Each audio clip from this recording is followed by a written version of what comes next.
What's up, everybody? Welcome back to the channel. Recently, this cushion stool came into the shop with a broken metal base. I originally told the client that I hadn't done metal work since the Mandalorian build back in 23, but they decided they didn't want it built out of metal. They wanted it built out of wood. That's right up my alley. Stay tuned.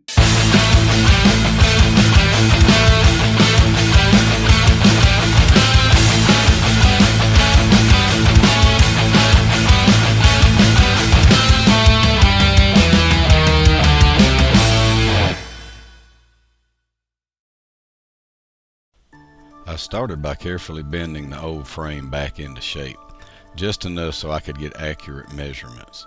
I jotted everything down and even made a quick sketch to keep me organized and on track. Having a solid plan before cutting anything seems to make the whole build go a lot smoother. Once I had their measurements and my sketch ready, I was ready to start gathering my materials. That meant headed over to the wood bin to see what scrap I could put to work for this project. This is always one of my favorite parts, digging through the scrap bin and imagining what each piece could become in the new frame, and also finding things I forgot I had. The life of a hoarder. Woodworker. So with the notes in hand and the materials gathered, I flipped the stool over and carefully removed the cushion from the old frame. The cushion itself was still in pretty good shape, so I set it aside for later. That meant I could focus all of my attention on building a brand new frame that would actually last. I pulled out a few pieces of scrap 2x4s from the pile, looking for boards that were straight and solid. Then I carefully fed them through the table saw, ripping them down to 1.5 by 1.5 square legs. I took my time on each cut, making sure the edges were clean and even. These legs are going to be the foundation of the stool, so I wanted them to be absolutely perfect. For the frame, I dove into my pallet wood pile, picking out the best slats that were straight and solid. I cut each piece to size on the miter saw, taking my time to remove any nail holes, cracks, or blemishes along the way. It's a little extra work, but cleaning up the wood like this makes a huge difference in the final look of the stool, and it ensures that everything fits together perfectly. Once all of the pieces were cut to length, I moved back over to the table saw to rip them down to the proper widths. I took my time on each piece, making careful adjustments to get them uniform and precise. It's a slow process, but these small steps really pay off when everything fits together cleanly.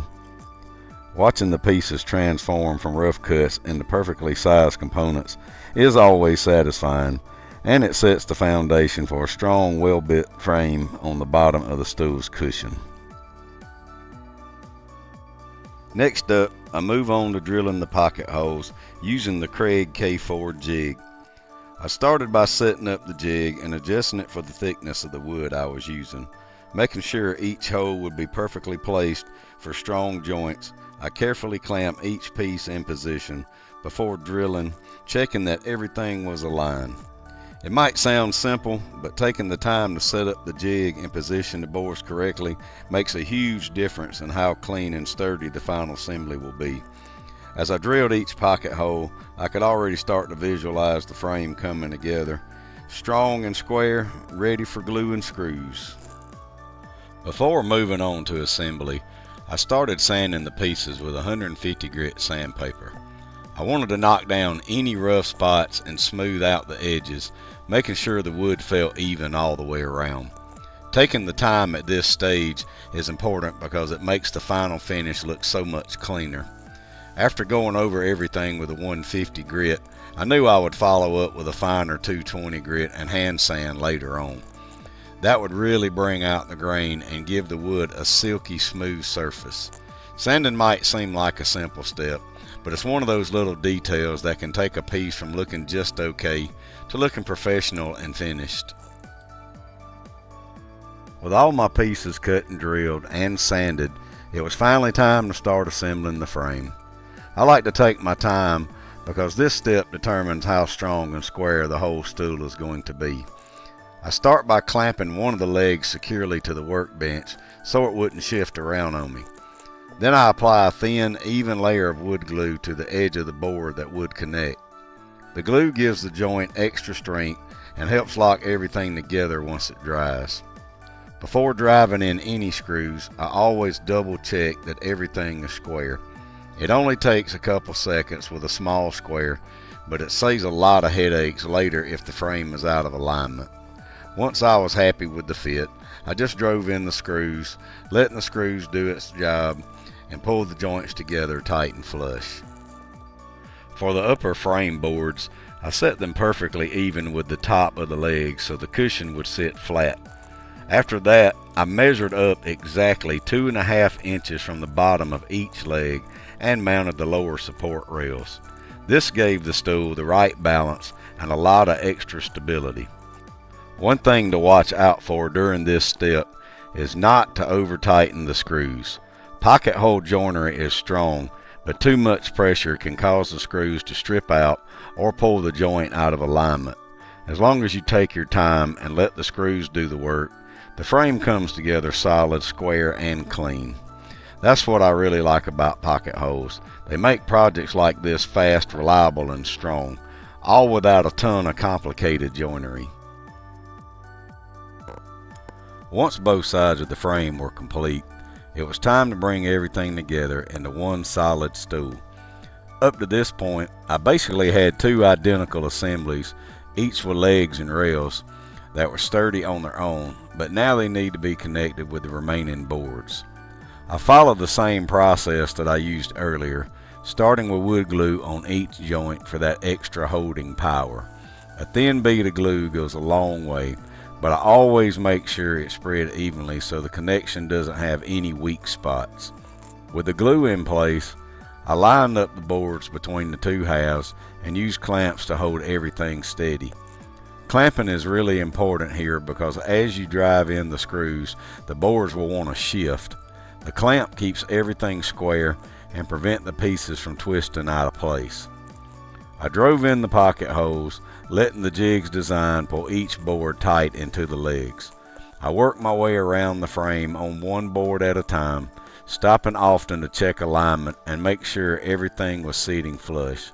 It's tempting to rush this part, but taking your time ensures that the stool ends up perfectly square and rock solid. As the second side came together, you could really start to see the shape of the stool forming. It's always a satisfying moment when the project goes from a pile of cut boards to a piece of actual furniture. By the time I drove in the last few screws, the frame was locked together, tight, clean, and sturdy. With the two halves joined together, I gave everything one more inspection, checked for square across the corners, and wiped away any glue squeeze out before it dried. And just like that, the frame of the stool was complete and ready for the hand sanding, the stain, and eventually the cushion. And speaking of the cushion, I gave it a quick test fit just to be sure it was sitting properly on the frame and that it wasn't too long or overhanging on its new home. It would be tragic if I finished the frame completely only to realize the cushion didn't fit. It looked great sitting up there, and it did fit perfectly as expected. Now let's add some color to it.